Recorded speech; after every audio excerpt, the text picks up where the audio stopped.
Others expressed concern over use of insecticide as a weapon against cattle. My dear listeners, here is another interesting news I bring to your listening ears today. Good day from wherever you're listening from. Moving on to the full details, kindly please ensure you like, subscribe to this channel and share. It is a dangerous trend. JNI, it is not true. Fulani push cows into pesticide-treated farms. Mwagagu youth. Miyetti Allah Cattle Breeders Association of Nigerian Macban in Plateau State has expressed concern over the use of insecticide as weapons against their herd.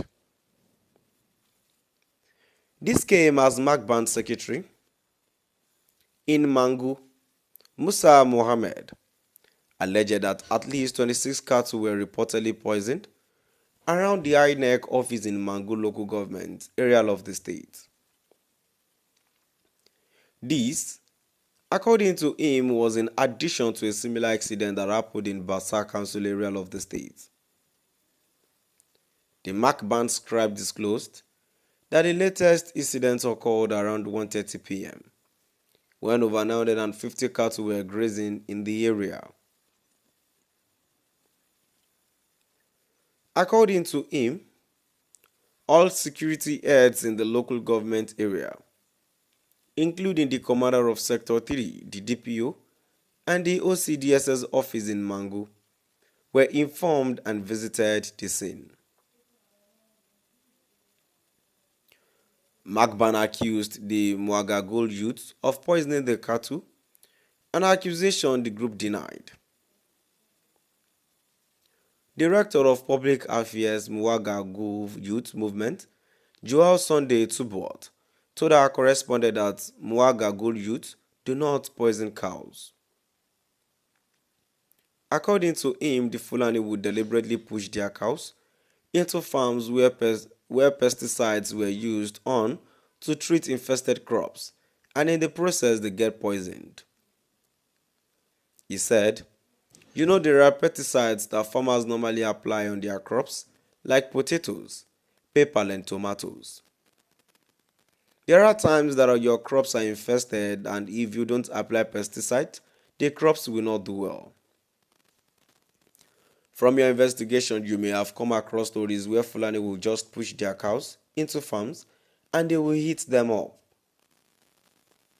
Those pesticides are normally applied not with any evil intention. It is just for the crops to do very well. And in the case whereby the Fulani would push their cows into someone's farm and they would eat it and die or anything happens to them, they have nobody to blame. And that is exactly what happened. They said the thing happened behind the neck office in Mangu. It is an open place very close to people's houses. And that place is an irrigation area. People do farm around there. So how did the farmers or how did people get to poison the cows in that kind of environment? And definitely, if cows were not pushed there, if cows were not pushed into people's farms, if the cows had not gone to eat those crops, I don't think such would have happened. Commenting on the development, the Secretary of Jamaatul Nasrul Islam, JNI, Dr. Salim Umar has described it as a dangerous trend that could prolong the conflict between the herders and farmers with unprecedented consequences for communities involved. Meanwhile, the Coalition of Fulani Registered Organizations Plateau State Chapter has said that its recent press statement in Kaduna on the killings in the state was misrepresented and taken out of context. Its chairman, Garba Abdullahi Muhammad, said in a statement that their address was not confrontational, nor was it designed to threaten or impose any preconditions. Rather, it was a heartfelt and evidence-based appeal to the relevant authorities, security sector, the general public and the international community to intervene and bring an end to the gross injustices being inflicted upon innocent members of the Fulani community in Bokos local government area. In a related development, a herder identified as Hamza Suleiman has reportedly been killed when gunmen opened fire on grazing animals around Shen community of Jos South local government area of the state.